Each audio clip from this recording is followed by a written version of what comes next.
এবার ঢাকা কিংবা মুম্বাইতে না, বাংলাদেশি সিনেমার শুটিং হবে কাজাখস্তানে।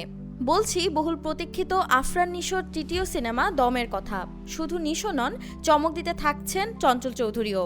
সিনেমাটি পরিচালনা করছেন রেদওয়ান রনি এবং এটি দুই বাংলার যৌথ প্রযোজনায় নির্মিত ছবি।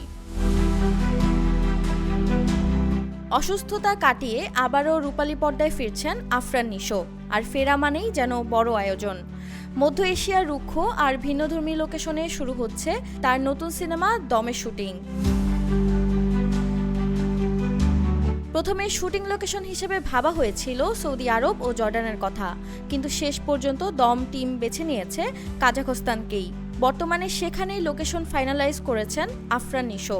সাথে আছে পরিচালক রেদওয়ান রনি, প্রযোজক শাহরিয়ার শাকিল আর আর্ট ডিরেক্টর শহীদুল ইসলাম।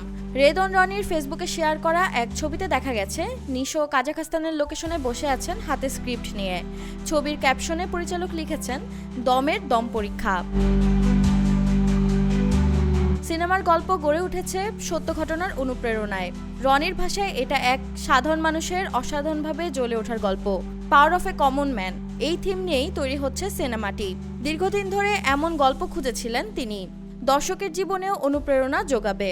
অভিনেতা নিশোর চোখেও এই সিনেমা একেবারেই ভিন্ন অভিজ্ঞতা। তিনি বলেন, পারফরমেন্সে অনেক চ্যালেঞ্জ আছে যা আমাকে অনুপ্রাণিত করেছে।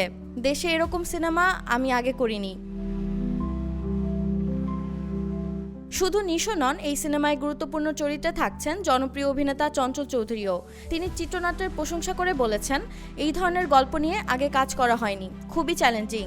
আমার মনে হয় দর্শকরাও চমকে যাবেন। প্রযোজনা করছে SBF Alpha I Entertainment Limited ও চরকি। প্রযোজক শাহরিয়ার শাকিল জানালেন, এটা আমাদের পরবর্তী বড় আয়োজন, বিশেষ করে আফরান নিশোকে নিয়ে। রেদওয়ান রনির পরিচালনায় দম মুক্তি পাবে আগামী বছরের ঈদ উল ফিতরে। তার ঝুলিতে জাতীয় পুরস্কার পাওয়া সিনেমা চোরাবালি, সঙ্গে অসংখ্য হিট নাটক। এবার নিশোকে নিয়ে প্রথমবার সিনেমায় কাজ করতে যাচ্ছেন তিনি।